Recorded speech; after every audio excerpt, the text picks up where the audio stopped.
السلام علیکم ورحمۃ اللہ وبرکاتہ۔ تحریک آزادی کا چوتھا حصہ آج شائع کیا جا رہا ہے۔ انگریز کی حکمت عملی۔ سوال: دہلی کی غیر متوقع صورتحال کے خلاف انگریزوں نے کیا حکمت عملی اپنائی؟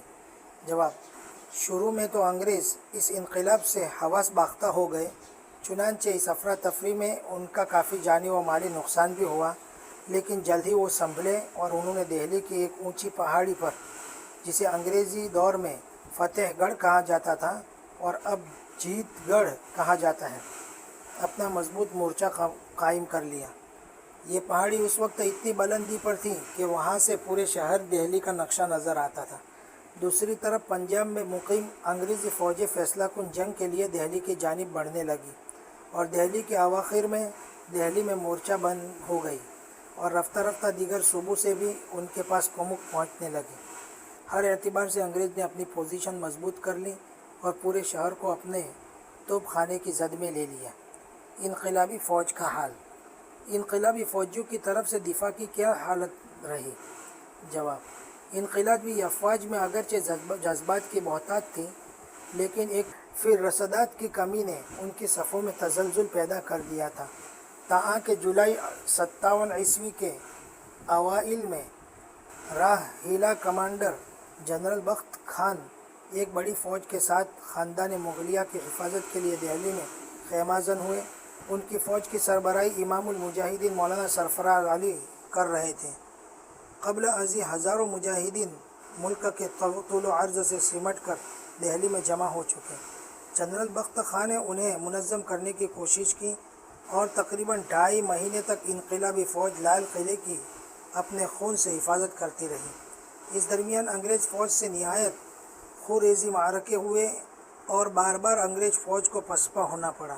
علماء کا فتویٰ جہاد۔ سوال: اس درمیان علماء اسلام نے جہاد کی طرف عوام کو ترغیب دینے کے لیے کیا طریقہ اپنایا؟ جواب: ملک کے طول و عرض میں جا بجا وعظ و تقریر کی شکل میں ترغیب جہاد کا کام تو شروع ہی سے جاری تھا، مگر جنرل بخت خان کے دہلی پہنچنے کے بعد دہلی کے مشہور و مقبول علماء نے ایک تاریخی فتویٰ جاری کیا، جس میں صورتحال کی نزاکت کو سامنے رکھتے ہوئے جہاد کو فرض عین قرار دیا گیا تھا۔ استفتاء اور فتویٰ کا متن درج ذیل ہے۔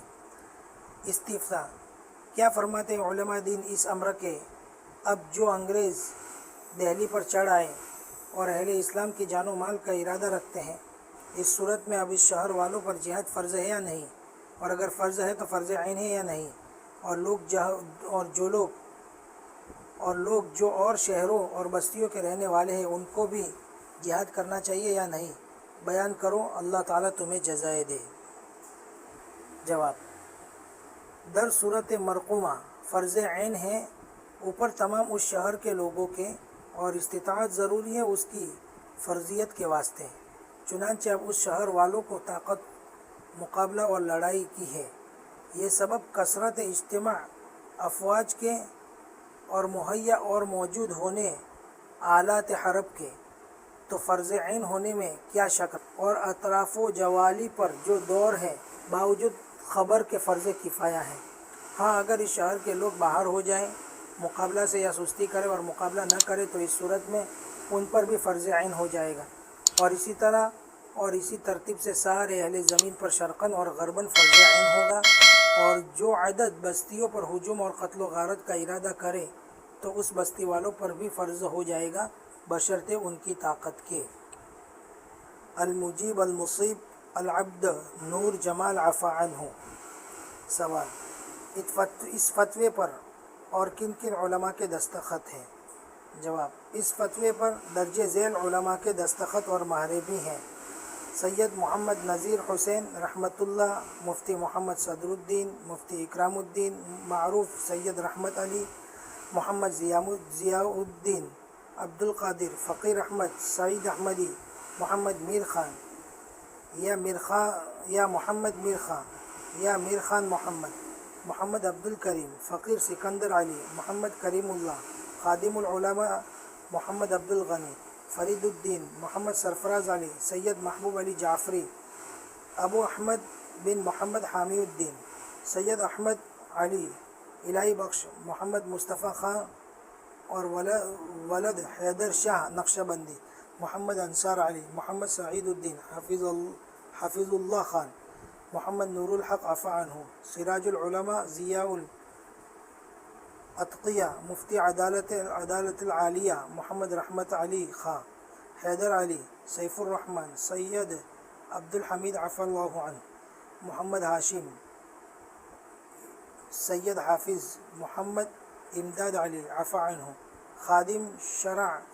خادم شرع شریف رسول الثقلین، قاضیۃ القضاء محمد علی حسن۔ جب دلی پر یونین جیک لہرایا۔ سوال: فتوی جہاد کے عام ہونے کے بعد دلی کی سیاسی صورتحال کیا رہی؟ جواب: جنرل بخت خاں اگرچہ اپنے فوجیوں کے ساتھ محاذ پر جمع ہوا تھا اور فتویٰ کے عام ہونے سے اطراف کے لوگ بھی جنگ میں شرکت کے لیے جوق در جوق آ رہے تھے، لیکن یہ ساری جمعیت انگریز کے منظم اور مسلح فوج کے مقابلے میں بہرحال کمزور تھی۔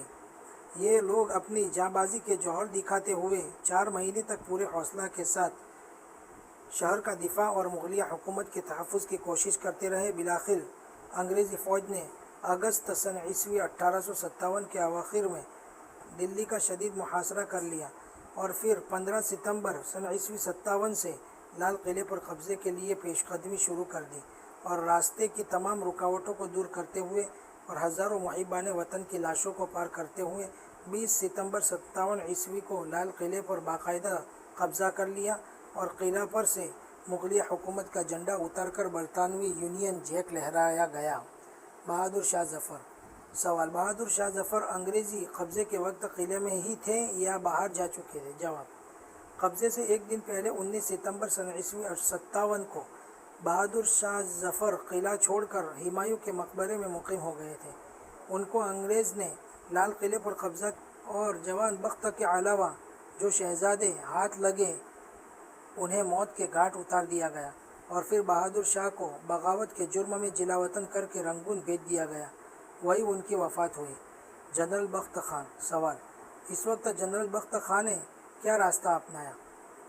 جواب: جس وقت بہادر شاہ ظفر انگریزی محاصرے سے تنگ آ کر قلعہ چھوڑنے کا ارادہ کر رہے تھے تو جنرل بخت نے ان کی خدمت میں حاضر ہو کر یہ درخواست لکھی کہ وہ بھی ان کے ساتھ دلی چھوڑ کر روہیل کھنڈ چلے جائے اور اپنا محاذ جنگ تبدیل کر لے، لیکن بادشاہ کے انگریز نواز مشیروں نے اس تجویز کو عمل میں نہ لانے دیا۔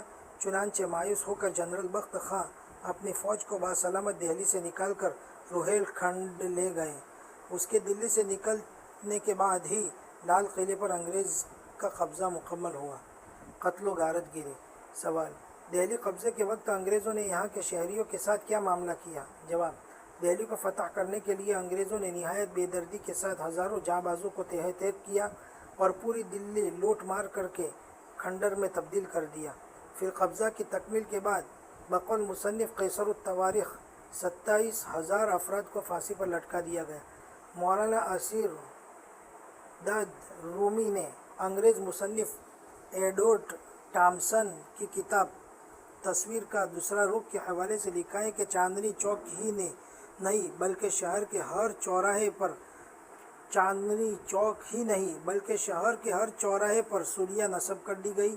جو بھی معزز مسلمان انگریزوں کے ہاتھ چڑھ گیا اسے ہاتھی پر بٹھایا، درخت کے نیچے لے گئے، پھندا اس کی گردن میں ڈال کر ہاتھی کو آگے بڑھا دیا، لاش پھندے میں جھول گئی، آنکھیں ابل پڑی، زبان منہ سے باہر نکل پڑی، ذبح کیے ہوئے مرغ کی طرح جاں کنی کا وہ ہیبتناک منظر، کیا الامان والحفیظ۔ ایک انگریز عورت نے اپنی ڈائری میں لکھا ہے کہ بسا اوقات ان پھانسیوں پر لٹکائے جانے والوں کی لاشیں تڑپ تڑپ کر انگریزی آٹھ بن جاتی تھیں، اور کبھی یہ وحشتناک طریقہ اختیار کیا جاتا کہ کسی معزز مسلمان کو توپ کے دہانے پر رسیوں سے باندھ کر توپ داغ دی جاتی تھی، جس سے پورے جسم کا گوشت بوٹی بوٹی ہو کر فضا میں اڑ جاتا تھا۔ ایک ہندو مورخ میوارام گپت نے لکھا ہے کہ ایک اندازے کے مطابق سن عیسوی 1857 میں 5 لاکھ مسلمانوں کو پھانسیاں دی گئی تھیں۔ اکابر دیوبند کی جہاد آزادی 1857 عیسوی میں شرکت۔ جہاد شاملی، اسلامی حکومت کا قیام، انگریز کی طرف سے داروگیر، کرانہ کا محاذ، مجاہد اعظم مولانا احمد اللہ شاہ، انگریزوں کا اعتراف۔ اکابر دیوبند کی تحریک آزادی سن عیسوی 1857 میں شرکت۔ سوال: کیا اس تحریک میں اکابر دیوبند نے بھی حصہ لیا تھا؟ جواب: جس وقت میرٹھ میں انگریزی فوج کے سپاہیوں نے علیہ میں بغاوت بلند کیا تھا، اسی وقت سہارنپور اور تھانہ بھون کے اطراف میں بھی اس کی بازگشت سنائی دینے لگی تھی۔ اسی دوران یہ واقعہ پیش آیا کہ تھانہ بھون کے مشہور رئیس قاضی عنایت علی صاحب کے بھائی قاضی عبدالرحیم صاحب اپنی ضرورت سے ہاتھی خریدنے کے لیے سہارنپور تشریف لے گئے۔ اس زمانے میں ہاتھی بہت بڑی جنگی طاقت سمجھا جاتا تھا۔ کسی نے انگریز کو مخبری کر دی کہ قاضی صاحب بغاوت کے لیے ہاتھی خرید رہے ہیں۔ چنانچہ سہارنپور کے مجسٹریٹ مسٹر اسپنکی نے ان کو گرفتار کر کے پھانسی پر لٹکا دیا۔ خبر جب تھانہ بھون پہنچی تو پورے علاقے میں کھلبلی مچ گئی اور انگریز سے نفرت کا لاوا ابلنے لگا۔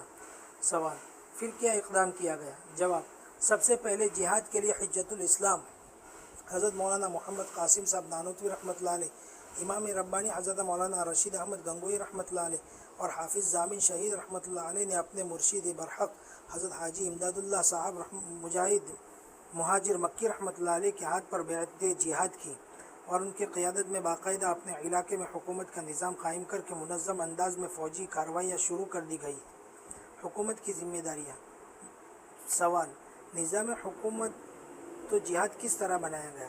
جواب: اس پوری کارروائی کا خلاصہ حضرت شیخ الاسلام مولانا حسین احمد مدنی نور اللہ مرقدہ نے اس طرح بیان کیا ہے کہ پھر جہاد کی تیاری شروع ہو گئی اور اعلان کر دیا گیا۔ حضرت حاجی امداد اللہ صاحب رحمۃ اللہ علیہ کو امام مقرر کیا گیا اور حضرت مولانا قاسم صاحب کو سپہ سالار افواج قرار دیا گیا۔ حضرت مولانا رشید احمد گنگوئی رحمۃ اللہ علیہ کو قاضی بنایا گیا اور مولانا محمد منیر صاحب نانوتوی رحمۃ اللہ علیہ اور حضرت حافظ ضامن شہید رحمۃ اللہ علیہ میمنہ اور میسرہ داہنے بازو اور بائیں بازو کے افسر مقرر کیے گئے۔ چونکہ اطراف و جوانب میں مذکورہ بالا حضرات کے تقوی، علم، تصوف اور تشرع کا بہت زیادہ شہرہ تھا، ان حضرات کے اخلاص و للہیت سے بہت زیادہ لوگ متاثر تھے، ہمیشہ سے ان کی دینداری اور خدا ترسی دیکھتے رہتے تھے، اس لیے ان پر بہت اعتماد کرتے تھے۔ علاوہ مریدین اور تلامذہ کے عام مسلمان بھی بےحد معتقد تھے، اس لیے بہت تھوڑی مدت میں جوک در جوک لوگوں کا اجتماع ہونے لگا۔ اس وقت تک ہتھیاروں پر پابندی نہیں تھی، عموماً لوگوں کے پاس ہتھیار تھے جس کو رکھنا اور سیکھنا مسلمان ضروری سمجھتے تھے۔ ہتھیار پرانی قسم کے تھے، بندوقیں توڑے دار تھیں، کارتوس اور رائفلیں نہ تھیں، یہ صرف انگریزی فوجوں کے پاس تھیں۔ مجاہدین ہزاروں کی تعداد میں جمع ہو گئے اور تھانہ بھون اور اطراف میں حکومت قائم کر لی گئی اور انگریزوں کے ماتحت حکام نکال دیے گئے۔ خبر آئی کہ توپ خانہ سہارنپور سے شاملی بھیجا گیا ہے، ایک پلٹن لا رہی ہے، رات کو یہاں سے گزرے گی۔ اس خبر سے لوگوں میں تشویش ہوئی، کیونکہ جو ہتھیار ان مجاہدین کے پاس تھے وہ تلوار توڑے دار بندوقیں اور برچھے وغیرہ تھے، مگر توپ کسی کے پاس نہ تھی۔ توپ خانہ کا مقابلہ کس طرح کیا جائے گا؟ حضرت گنگوئی رحمۃ اللہ علیہ نے فرمایا، فکر مت کرو، سڑک ایک باغ کے کنارے سے گزرتی تھی۔ حضرت مولانا رشید احمد صاحب گنگوئی رحمۃ اللہ علیہ 30 یا 40 مجاہدین پر حضرت حاجی امداد اللہ صاحب رحمۃ اللہ علیہ نے افسر مقرر کر دیا تھا۔ آپ اپنے ماتحتوں کو لے کر باغ میں چھپ گئے اور سب کو حکم کیا کہ پہلے سے تیار رہو، جب میں حکم کروں سب ایک دم فائر کرنا۔ چنانچہ جب پلٹن جماعت توپ خانہ باغ کے سامنے پہنچی تو سب نے ایک دم فائر کر دیا۔ پلٹن گھبرا گئی کہ خدا جانے کس قدر آدمی یہاں چھپے ہوئے ہیں۔ توپ خانہ چھوڑ کر سب بھاگ گئے۔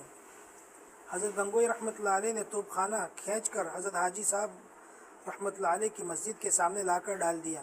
اس سے لوگوں میں ان حضرات کی فراست و ذکاوت، فنون حربیہ کی مہارت، معاملہ فہمی اور ہر قسم کی قابلیت کا سکہ بیٹھ گیا۔